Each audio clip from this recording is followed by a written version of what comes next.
Le Cap Laoussé à La Réunion, c'est plus de 200 hectares de savane protégée.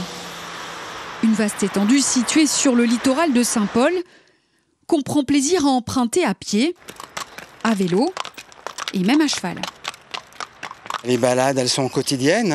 Le plaisir, c'est de voir la nature dans tous ses états. Aujourd'hui, ce patrimoine naturel est préservé grâce au Conservatoire du littoral. Et pour ses 50 ans d'existence, l'établissement public a décidé d'y organiser des balades guidées.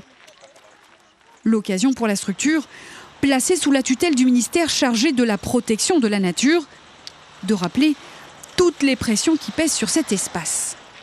Des pressions urbaines, mais aussi des pressions écologiques. C'est une savane qui est amenée à disparaître de par la prolifération d'espèces arbustives exotiques, donc envahissantes. Et on a toute une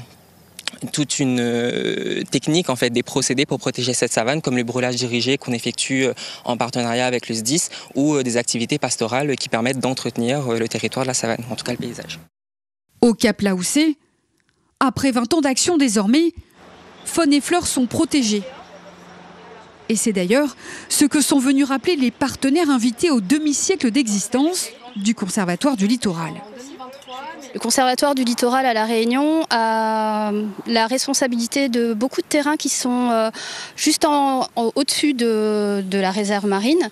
Donc pour nous, c'était important d'être présent parce que tout ce qui est fait sur les terrains du Conservatoire du littoral a un impact sur la préservation du récif corallien et de la réserve marine.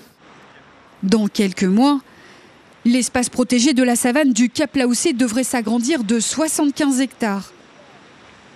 De quoi préserver un peu plus ce lieu unique à La Réunion, grignoté depuis des années par les constructions.